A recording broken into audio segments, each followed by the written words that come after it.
The harness locked at 4 points across my chest and thighs, and Airman Renner tugged each strap twice to confirm the buckles had seated. Standard pre-test redundancy. I'd watched him run the same sequence on the rhesus monkey during Trial 12, working with the same careful hands, the same murmured count-off to the observation gallery above. 16 prior runs had launched sensor packages, blood cultures, tissue samples, and one sedated primate through the displacement field. Each payload was pushed exactly 2 seconds ahead in time, then returned to the platform with every metric intact. On Trial 16, the project staff pooled personal effects into a sealed crate: Dr. Mooring's wristwatch, Colonel Wardell's Naval Academy ring, a paperback Renner had been working through on night shifts.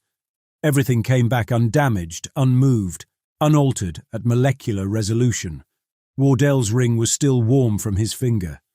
I was Trial 17, the first payload that could report what 2 seconds of displacement felt like from the inside. "Telemetry's clean across the board," Mooring said from the booth. His voice came through the chamber speaker with a short delay, an artifact of the shielding rather than the field. "Heart rate's running about 8 beats high, Dale. Anything you want to flag?" "That's the coffee," I said. "And the circumstance." Mooring laughed once. He was in his mid-50s, a physicist who'd spent 20 years building the displacement framework in theory before Vantage gave him the funding and the underground facility in the Nevada basin to build it in practice. He'd picked me from the test pilot pool himself. He wanted a subject trained to separate sensation from instrument data, someone who could sit inside an unprecedented experience and describe it afterward in language a debrief team could use. Colonel Wardell watched from the upper gallery behind leaded glass. He hadn't spoken during prep. His role was programmatic oversight, making sure the Air Force's investment survived contact with results. The project needed a human trial to justify the next funding cycle, and Wardell needed the trial to justify the project. I understood the arithmetic. My job was to disappear for 2 seconds, reappear, and confirm that I was still myself. Renner finished the harness check and withdrew to the gallery. The chamber was a 12-meter concrete cylinder lined with copper alloy panels, the field emitters, and lit by surgical-grade lamps that killed every shadow for the benefit of the recording cameras. 8 cameras covered the platform from fixed angles, each synchronized to the NIST atomic clock signal to within a nanosecond. The displacement field itself was invisible. When active, it produced a low vibration in the chest, like standing too close to a turbine at idle. 60 seconds, Mooring said. I settled into the harness and watched the clock display on the far wall count down. The numbers were projected in red against white, large enough for the cameras to timestamp against my body position. I had a resting pulse of 62. Mooring's telemetry said 70. The gap was adrenaline, and I let it sit. A test pilot who tries to force calm performs worse than one who lets the body run its own preparation. 30 seconds. The vibration in my chest deepened. The field was ramping. 15, 10, 5. At 0, everything stopped. I don't mean the field activated and I travelled somewhere. I mean everything. The vibration, the clock, the light, the chamber, the harness pressure on my chest, the sound of Mooring's breathing through the speaker, the weight of gravity against my spine, ceased at once. What replaced it was an absence so total that the word darkness would overstate it. Darkness is a condition. This was the removal of conditions entirely. I was aware. That was the part I couldn't explain afterward and couldn't stop trying to. I was aware without breath, pulse, or the boundary where my body should have ended and the rest of existence should have begun. Something without presence, location, body, or intention I could name held me in place the way a scanning beam holds a sample, with total steadiness and absolute indifference to what I preferred. I had the sensation of being catalogued, of something working through me in fine detail, deciding which measurements mattered and which tolerances were acceptable. It lasted longer than 2 seconds. I knew that because I spent 15 years trusting elapsed time judgment in the cockpit. where 2 seconds is the interval between a warning tone and a committed ejection. What I experienced was longer. 10 seconds, maybe 15, maybe more. The gap had no internal clock and I had no heartbeat to count against.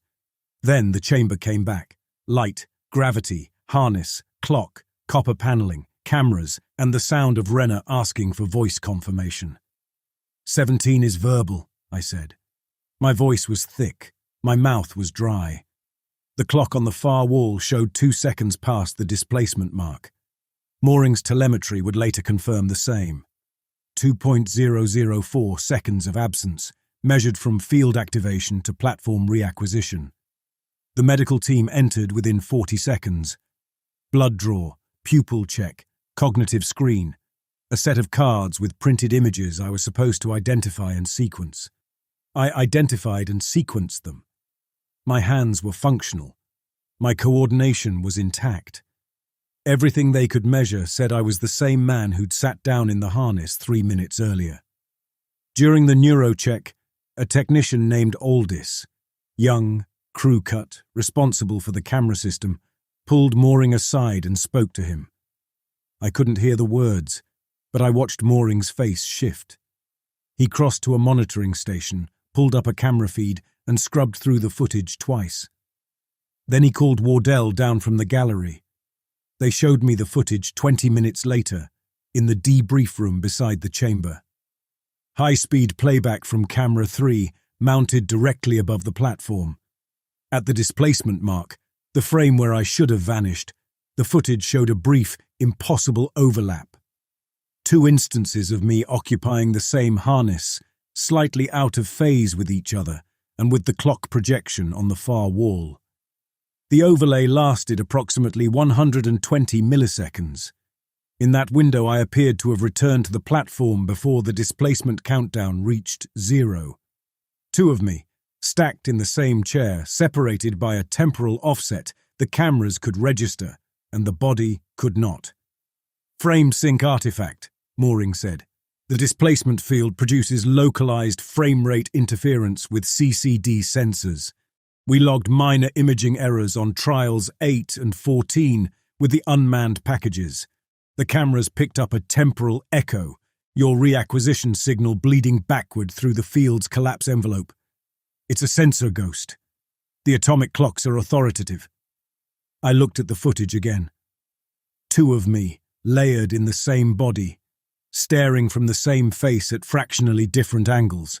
Flag it for the full review, Wardell said. He stood behind Mooring's chair. Log the artifact. Mark the trial pending camera team analysis. Major Purcell, let's get your debrief on the record. The debrief lasted 40 minutes. Wardell asked me to describe the 2 seconds, what I perceived, what sensory data I could recover, what spatial or temporal orientation I retained during the gap. I told them what I've already described. The cessation, the awareness, the examination, the sense of being catalogued by something. Mooring wrote it down. Wardell recorded it.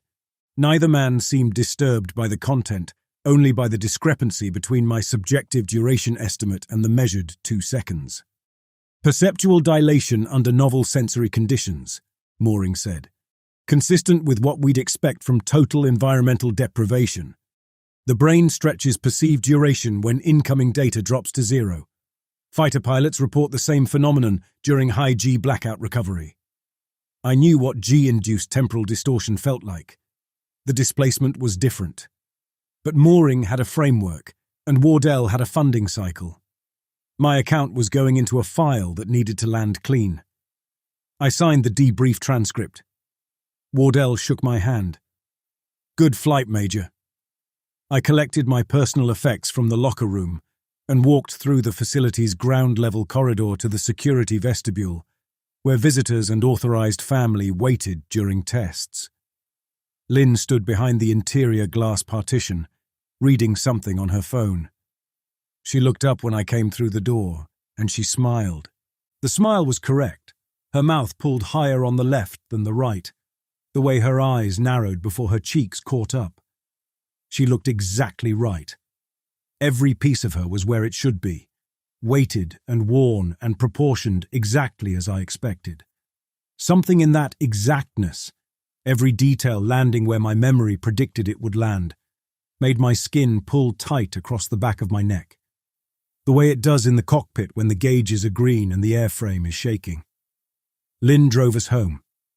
She kept one wrist draped over the steering wheel the way she always did, and I sat in the passenger seat and watched her the way I'd been trained to watch instruments, trusting the reading, distrusting the source.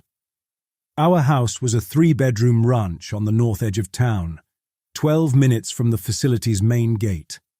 11 years of marriage showed in the landscaping, the driveway stain where I'd dropped a quart of transmission fluid the previous spring, the kitchen window Lynn had cracked by closing it on a wooden spoon during an argument about my mother.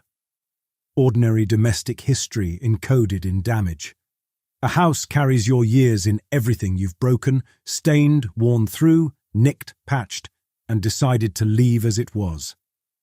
That evening, after dinner, Lynn sat on the couch with her feet tucked under a blanket and talked about her day while I cleaned the kitchen. The conversation drifted. She asked about the test. I told her it went good, which was true by every measure the project cared about.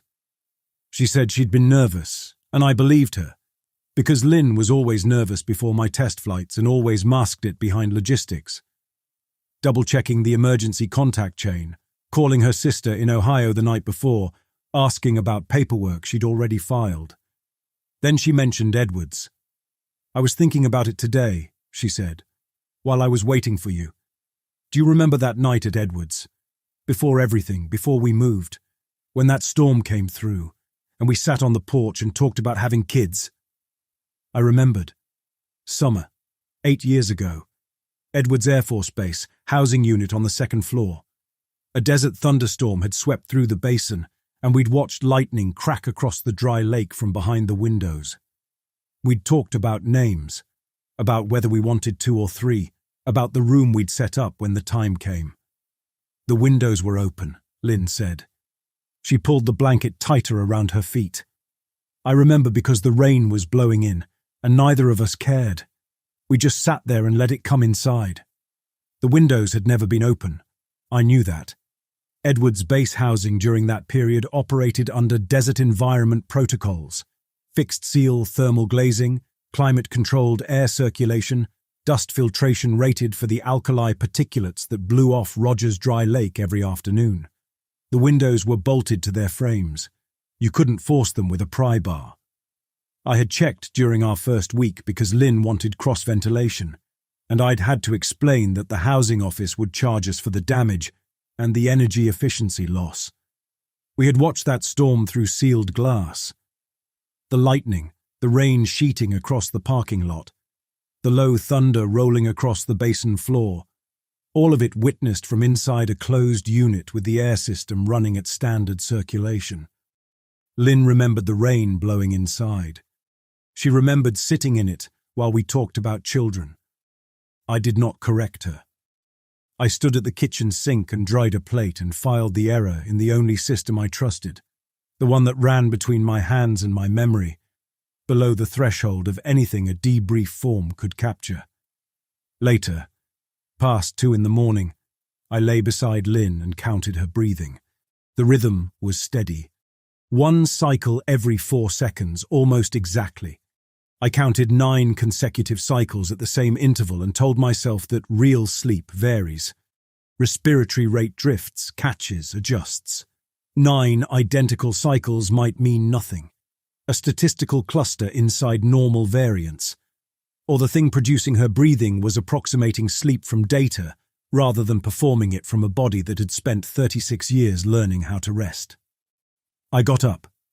In the kitchen, I opened the junk drawer beside the stove, the one with the takeout menus and the batteries and the flashlight with the cracked lens, and pulled it all the way out, turning it over on the counter. The handle on the underside had scratches, years of my hand gripping the underside on the pull-out, metal on metal. A particular angle determined by my reach and my height, and the cabinet's position relative to the stove. The scratches were there.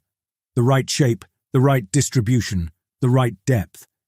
The spacing between the deepest grooves followed a pattern: 3 millimeters, 5, 3, 5, 3, that a real accumulation of random daily grips should never produce.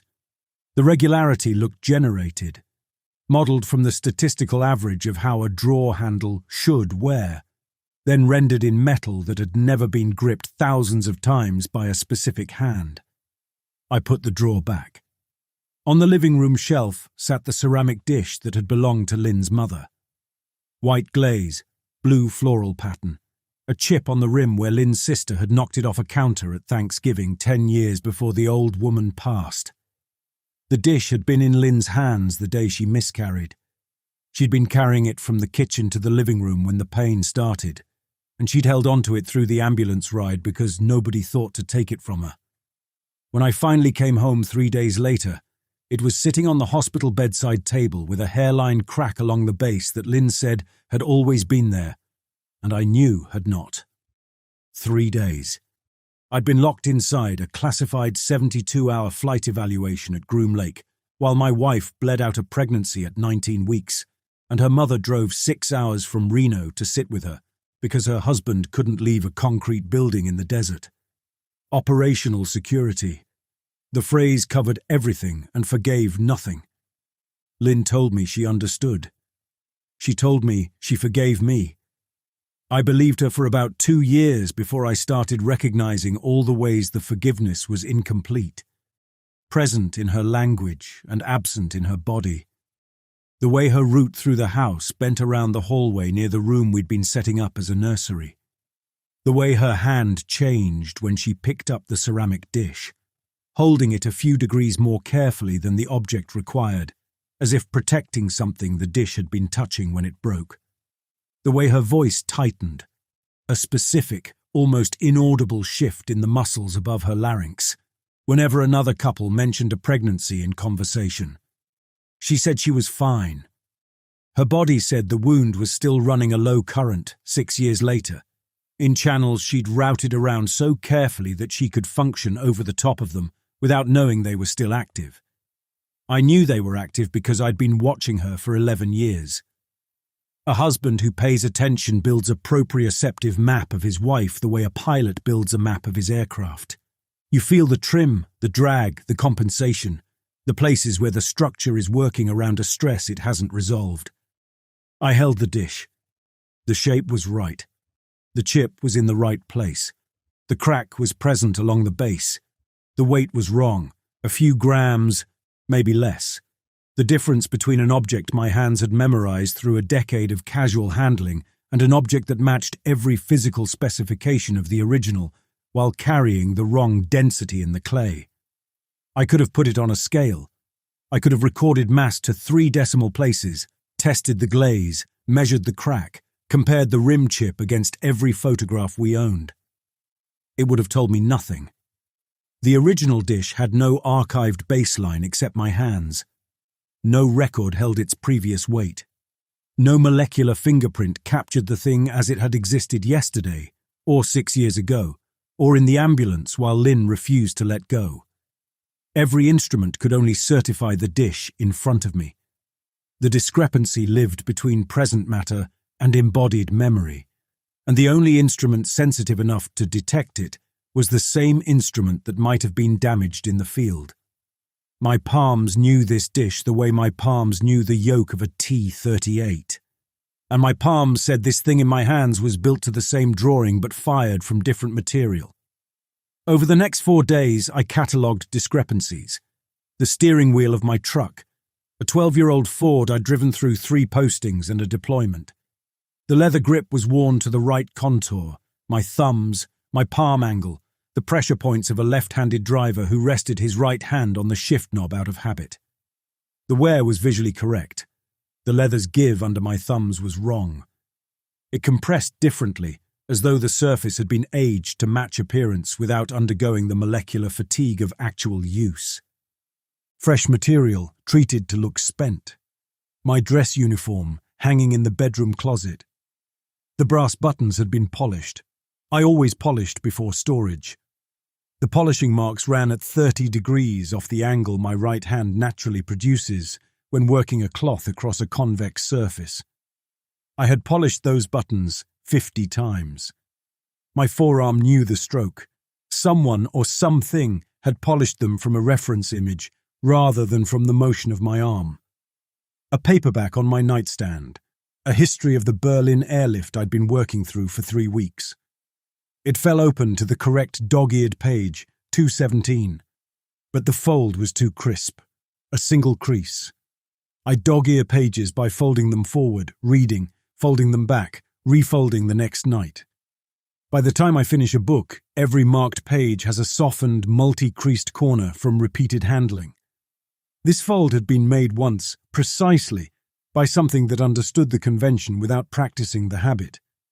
I brought the evidence to Mooring at my 10-day follow-up evaluation. I described each discrepancy with the language and precision of a flight test anomaly report. Observed condition, expected baseline, measured deviation, confidence assessment. I presented the drawer handle spacing data. I described the leather compression difference in the steering wheel. I walked him through the book, the uniform buttons, the dish. I did not mention Lynn and the rain.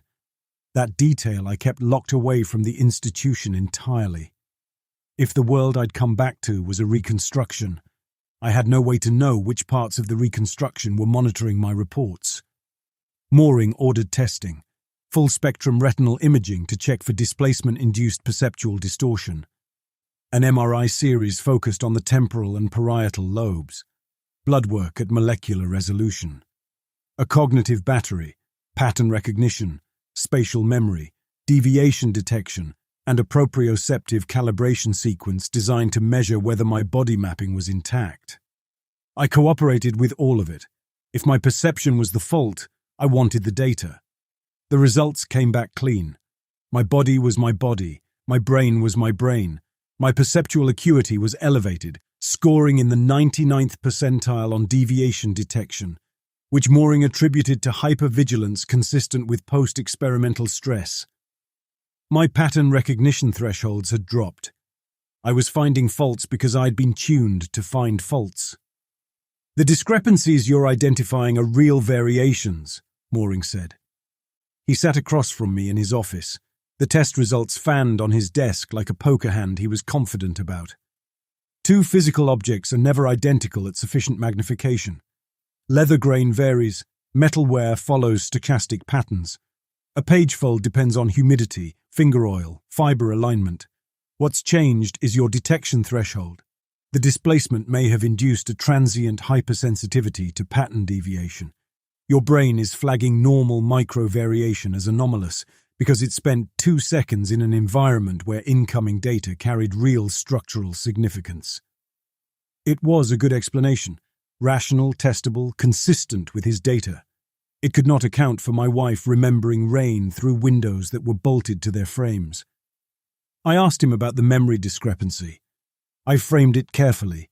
A specific disagreement between my recollection and my wife's regarding a verifiable environmental condition at a previous posting. Could the displacement have corrupted my own memory formation, inserting false confidence about a detail from 8 years ago? Mooring said it was plausible. Memory is reconstructive. 8-year-old details about window hardware at a former duty station fell well within the range of confabulated certainty. He recommended I request the Edwards housing records if it would give me resolution. The suggestion was reasonable. I did not follow it. The housing records would confirm what I already knew, and confirmation from a database would change nothing. If the records had been reconstructed along with everything else, they'd match Lynn's version. If they matched mine, Mooring would chalk up her error to ordinary memory drift and close the file. The institutional answer would land the same way regardless. The world is correct, Major Purcell. Your instruments are miscalibrated. Colonel Wardell called me in that same afternoon. His office in the facility's administrative wing, door closed, recording equipment absent from every visible surface.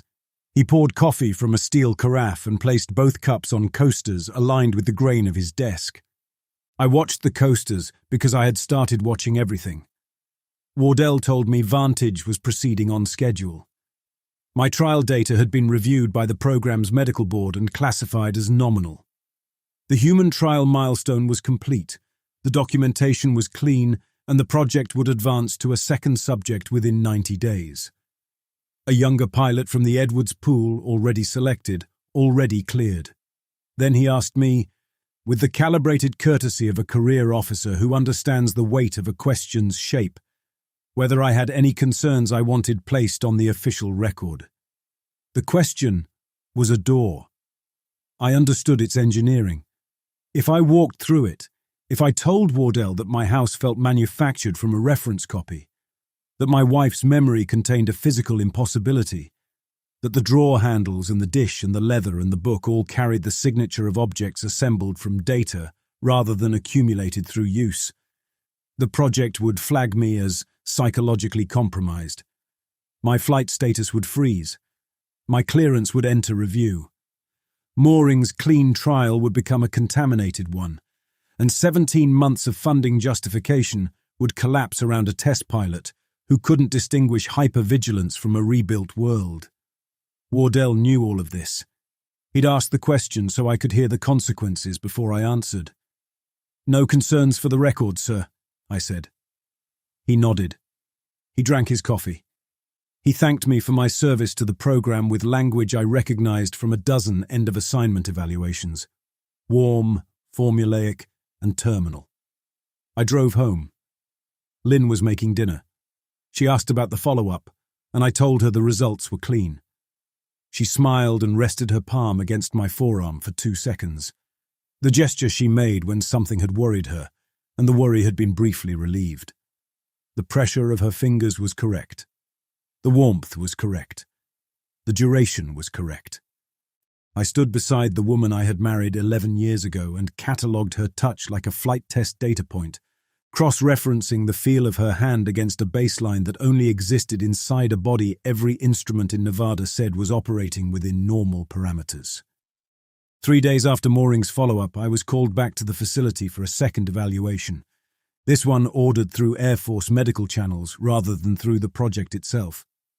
The evaluator was Major Tom Kerrigan, a flight psychologist with Vantage clearance whose mandate came from a chain of command that ran parallel to Wardell's and didn't answer to him. Kerrigan was a compact man with a runner's build and a direct, unhurried manner that I recognized from good interrogators, people who ask simple questions and track the body's answer separately from the mouth's.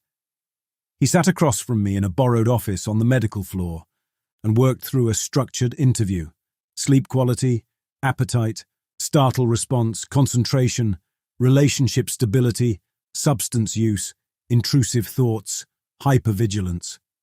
I understood the stakes. This wasn't Mooring checking my neurology. This was the Air Force deciding whether its test pilot was still safe to hold a clearance. I answered calmly. I mentioned none of it. The discrepancies, the rain, the dish, the drawer handles, the camera footage. I performed the role of a stable officer managing expected post-experimental adjustment. I performed it well, because a test pilot's professional survival depends entirely on his ability to present clean data to the people who control his flight status. Kerrigan asked follow-ups that were designed to sound casual, and were not. He asked about Lynn, how the relationship was handling the project's demands, whether the test had changed anything between us. I told him we were fine. He nodded and wrote something below the angle where I could see it. The interview lasted 50 minutes. Afterward, Kerrigan shook my hand and told me he'd file his preliminary assessment within the week. His face gave me nothing. His posture, the way he held the door open, the way he watched me walk down the corridor, said he'd found something he couldn't justify acting on, but intended to document. At home, the damage was compounding. I asked Lynn questions, casual in framing, forensic in purpose. I steered conversations toward shared memories and tracked her answers for inconsistencies. What year did we close on this house? What was the name of the restaurant on our 5th anniversary? What did my father say in his toast at the wedding? Most of her answers were correct. Some were too correct, recalled with a completeness that real memory shouldn't carry. She cited the exact date on the mortgage. She reproduced the wording of my father's toast, sentence by sentence, 11 years after the fact. Real people don't retain exact phrasing from 7-year-old speeches. They keep the shape, the approximate content, the emotional color. They lose the articles and conjunctions. Lynn's recall had no erosion. Every sentence came back whole, as though stored in a format that didn't degrade.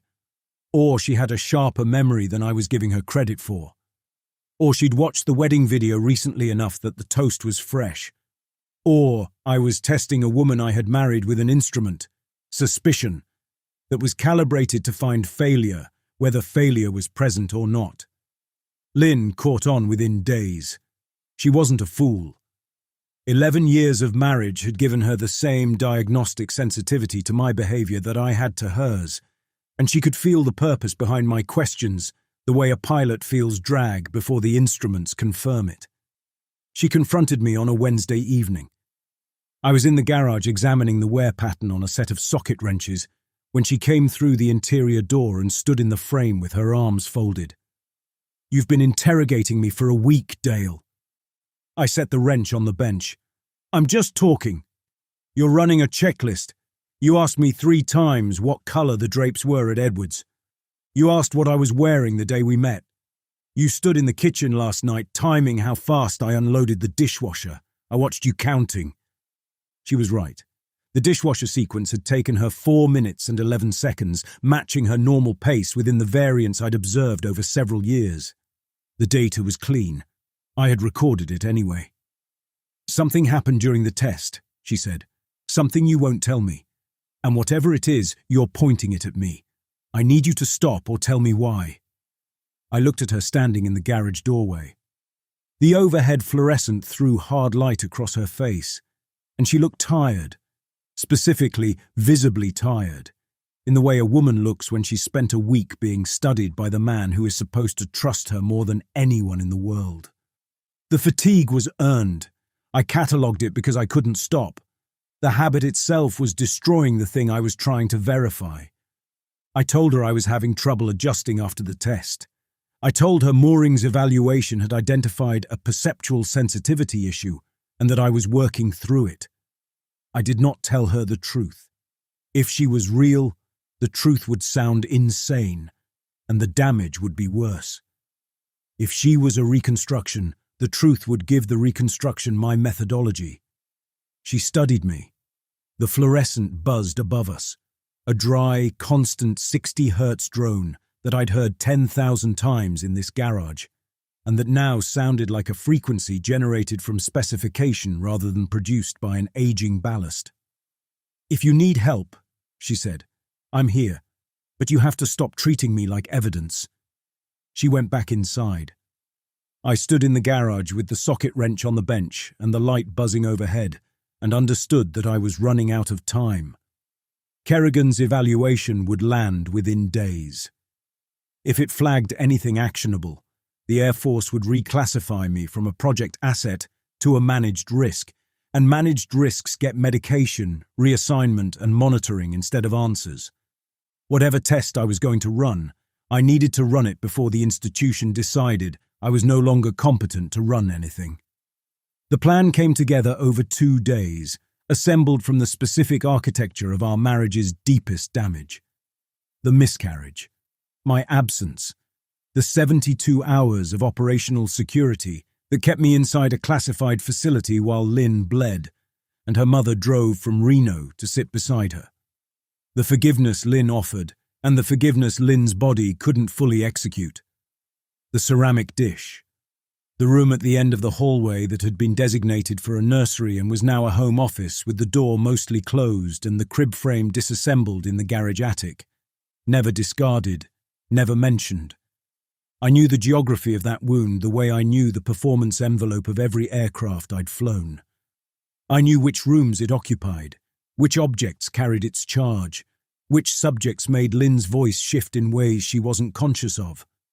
The real Lynn, the woman I had married and failed during the worst 19 weeks of her life, carried that damage below language, beyond the reach of any record or test the institution could administer.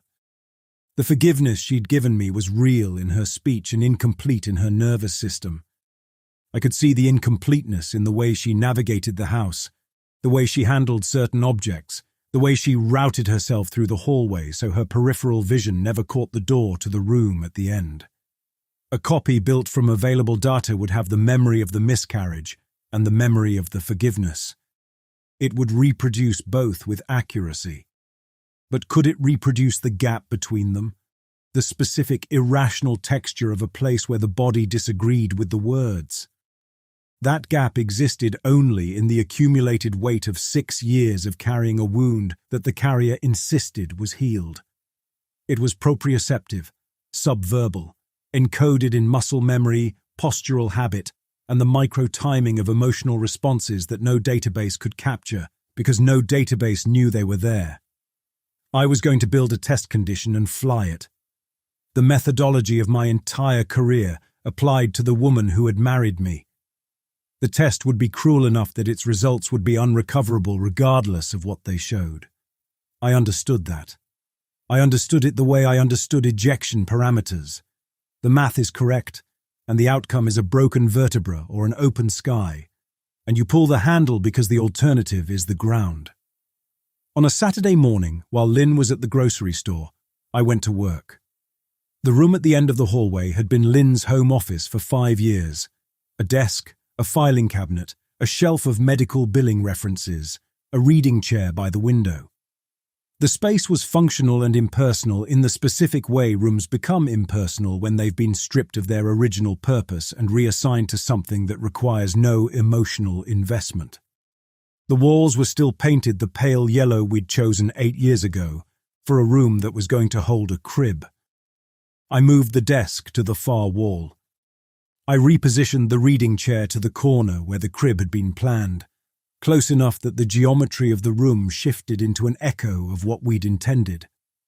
I brought in a few objects from the hall closet, a small folded blanket we'd purchased for the baby and never returned, a children's book Lynn's mother had mailed before the miscarriage and that Lynn had sealed in a box in the garage rather than discarding. Then I took the ceramic dish from the kitchen shelf and placed it on the bookcase in the room. I set it 2 inches to the right of the spot where it had originally sat for the first 2 years we owned the house, before Lynn moved it to the kitchen after the miscarriage. The offset was intentional. If Lynn corrected the placement, moved it to the exact original position, it would confirm spatial memory intact at a resolution that verbal recall couldn't account for. A detail too small for any record, too specific for reconstruction from data. The dish was a trigger. The room was the test environment. But the real instrumentation was what came after. The conversation I would force when she found the room and understood what I had done. The data I needed wasn't in object placement. It was in the fracture. The specific, irrational texture of an incompletely healed wound under sudden pressure.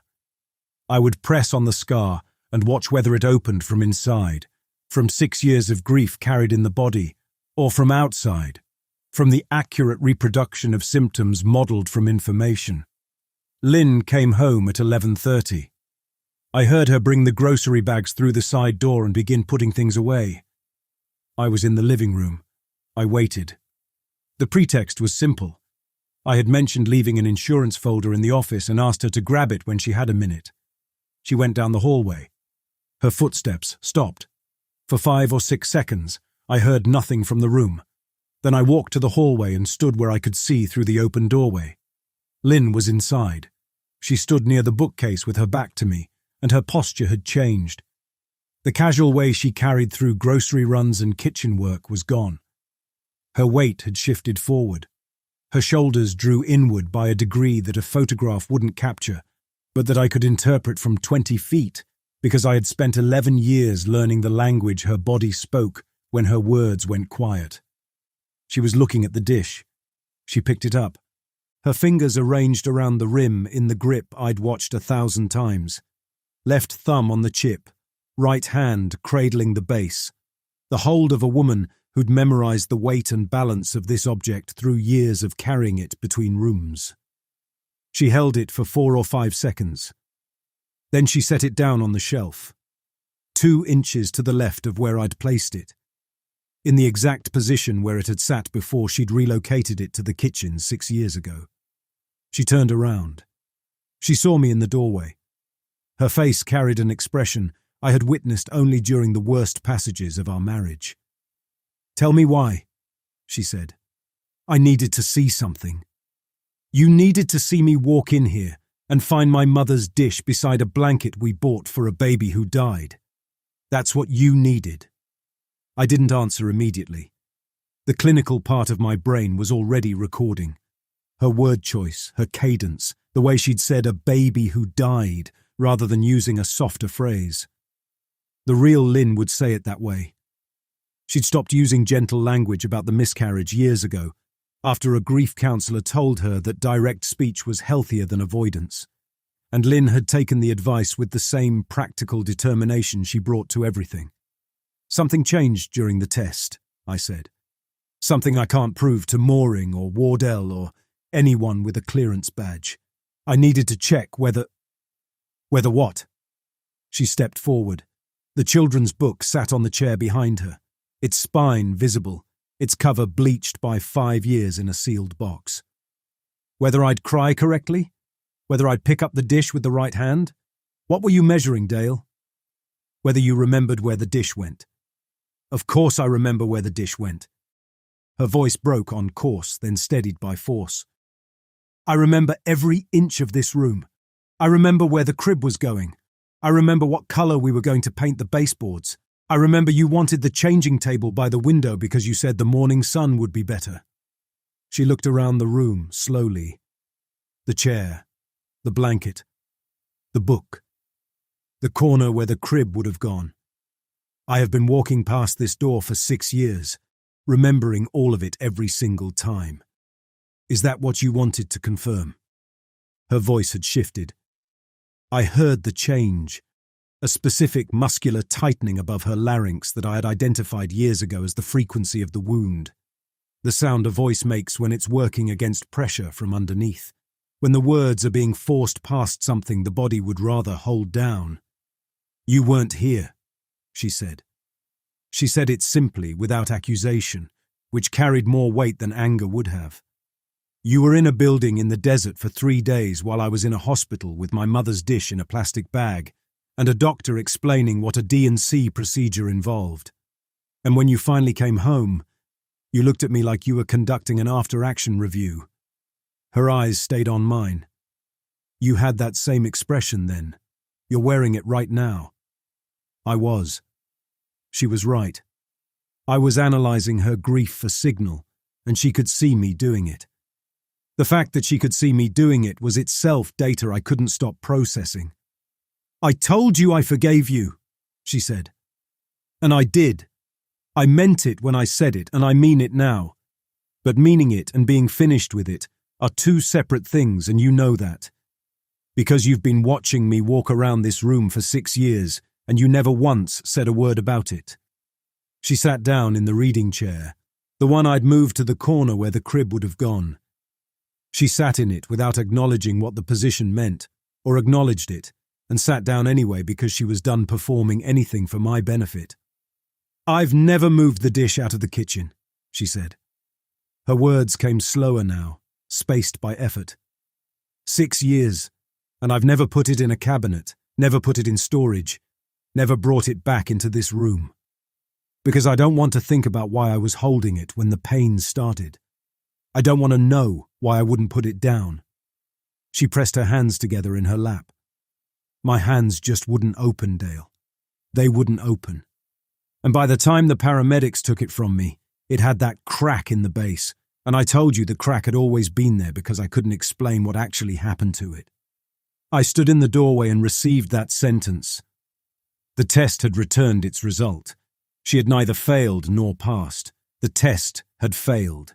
The instrument had destroyed the thing it was built to measure. The fracture was present. The incomplete forgiveness, the subverbal damage encoded in 6 years of rerouting around a room and handling a dish too carefully and tightening above the larynx when the subject surfaced. All of it was there, unperformed, unpracticed, pulled into the open by the cruelest instrument available. And every piece of it was indistinguishable from a reconstruction so complete that it contained a real woman with real grief. Either I had tortured my wife by weaponizing the worst day of her life, or I had tortured a person assembled from her data who carried wounds real enough to bleed when pressed. Both outcomes were identical. Both meant I had built a test with no passing condition and flown it directly into the ground. "Sleep somewhere else tonight," Lynn said. She wasn't looking at me. She was looking at the dish on the shelf, sitting where her hands had placed it, 2 inches from where mine had. I slept on the couch. I lay on the cushions under a blanket from the hall closet and stared at the ceiling and understood that I had designed and executed a flight test of my marriage. The result was total structural failure. The failure was mine. I woke to the sound of Lynn in the kitchen, coffee maker running, cabinet doors opening and closing. In the sequence I'd heard 1,000 mornings, mugs, sugar, spoons, the creak of the lazy Susan where she kept the filters. She set out 2 cups on the counter. She didn't speak to me. The silence was specific. It belonged to the vocabulary of our marriage's worst recoveries, and I recognized its texture from previous damage. The Edwards fight, the 3-day argument about whether to try again, the night I'd come home at 2 a.m. from a classified briefing and found her sitting in the dark kitchen with the ceramic dish in her hands. Every silence had its own architecture, duration, temperature, permeability. This one was cold and sealed, the silence of a woman who had made a decision about how much access to grant and had set the threshold well below what her husband would prefer. I sat at the kitchen table and drank the coffee she'd set out. She stood at the counter with her own cup and looked through the window at the backyard. We stayed like that for several minutes, 2 people occupying a kitchen the way colleagues occupy an elevator, observing the protocols of proximity without doing the work of connection.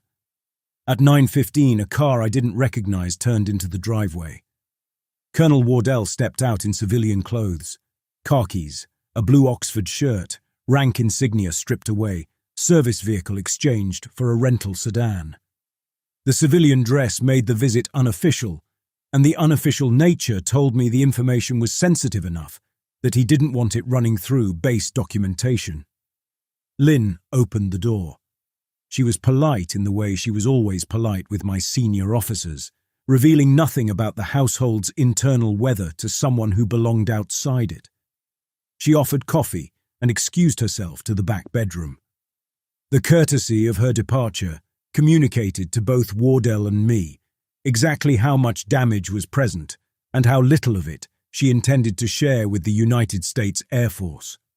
Wardell sat across from me at the kitchen table. He set his coffee cup down without a coaster, which told me he was uncomfortable in the house and managing it through informality. "Kerrigan filed his assessment yesterday," Wardell said. "Preliminary finding is fit for duty with a recommendation for continued monitoring. He flagged elevated physiological stress markers, but nothing crossing a clinical threshold." I waited. Wardell hadn't driven to my house on a Sunday morning in street clothes to deliver good news. "Vantage is advancing to its 2nd human trial in August," he said. "Captain Morrison, out of Edwards. Already briefed, already cleared. Your data package was instrumental in meeting the milestone. The medical board cited your post-displacement physiological profile as the screening baseline for future subjects." He picked up his coffee, drank, set it back on the table. "You're being reassigned, Dale. Effective next month. Program analysis and evaluation at the Pentagon. GS-15 equivalent oversight role, procurement strategy for next-generation test programs. The kind of assignment that puts a silver oak leaf on your shoulder inside 3 years. A desk.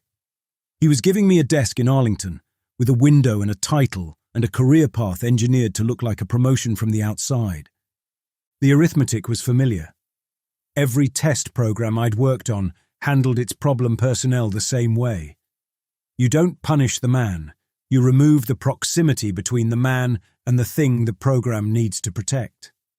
I was being separated from Vantage with enough professional courtesy to prevent a grievance, and enough geographic distance to prevent interference. Kerrigan's assessment supported this, I asked. Kerrigan's assessment was one input among several. Wardell's expression was careful, a senior officer selecting his words, understanding that kitchen conversations carried the same legal weight as recorded depositions. The program's medical board made the recommendation. I concurred. It's the right move for you and for the project. He reached into his shirt pocket and produced a folded printout, a single sheet, tri-folded, the kind of paper summary that gets passed across kitchen tables when the official version is still routing through secure channels. The camera artifact review came back last week, he said. Independent team. No connection to Vantage. He unfolded the page and set it on the table between us. I didn't pick it up. I could see the summary paragraph from where I sat. The 120 millisecond overlap had been caused by the displacement field's interaction with Camera 3's CCD sensor. The field's collapse produced a localized temporal artifact in the recording substrate. The image was a sensor anomaly. I had never been present in two instances. The timeline was never interrupted. The recording was. The explanation was clean, verified by an independent team. It closed the only piece of physical evidence that had ever suggested anything beyond a perceptual adjustment problem in one pilot's post-displacement neurology. Anything you want on the record, Dale? Wardell asked. Last chance, and I mean that without pressure. If there's something from the trial you believe should be documented, I'll make sure it goes into the file. I looked at the kitchen, the junk drawer beside the stove, the ceramic dish on the kitchen shelf. Lynn had moved it back from the nursery room sometime during the night, returning it to the position it had occupied for 6 years. The cracked window above the sink. My coffee cup, white with a blue Air Force crest. A gift from my father on commissioning day. The handle worn by 16 years of my right index finger, hooking through the loop at the same angle every morning. Everything in this room would survive an audit by any forensic standard available to the United States government. And everything in this room was failing the audit that only my hands could administer. An instrument that every medical professional, military psychologist and project physicist in Nevada had certified as unreliable. No concerns for the record, sir, I said. Wardell nodded. He stood. He shook my hand at the front door and wished me well at the Pentagon, with the same warm terminal language he'd used at the facility. I watched him back the rental sedan out of the driveway. Then I was alone in the house with the coffee cooling on the table and the silence from the back bedroom, and the question that no institution would ever help me answer. I walked to the kitchen counter. I picked up the ceramic dish. White glaze, blue pattern, chip on the rim. I held it in both hands and pressed my thumbs into the base the way I'd pressed them 1,000 times, a grip so practiced that the dish should have felt like an extension of my own skeleton, the way a T-38's yoke feels after 500 hours of flight time. The weight was wrong. Still wrong. Still a few grams off from the object my hands had memorized. The discrepancy had not corrected itself over the days since the displacement. The dish sat in my palms like something manufactured to specification and delivered without history. Or my hands were lying. Or the displacement had bent my proprioception 2 degrees off true, and every object I touched for the rest of my life would feel foreign by a margin too small to measure and too large to ignore. Or the dish was real and I was broken. Or the dish was a copy, and I was the only instrument sensitive enough to register the difference. I could design no test to separate those readings because the instrument and the error occupied the same nervous system. I had just proven, at a cost I would carry for the rest of this marriage, that the most sensitive detector I possessed could not produce results that meant anything to anyone other than me. I set it in the spot Lynn had chosen, the position her hands had corrected to when I'd put it wrong. The spot where it had always belonged. I left it there. Then I walked down the hallway, past the room at the end. Its door was still open, the furniture still rearranged from my test. the children's book still sitting on the chair in the corner where the crib would have gone.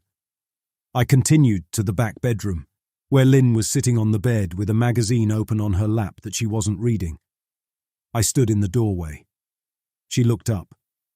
I did not apologize. The word would have been accurate and insufficient, and Lynn knew the difference between a man who was sorry and a man who was performing contrition. I was not going to layer another test on top of the one I'd already executed. "Do you want to go for a drive?" I said. She studied me.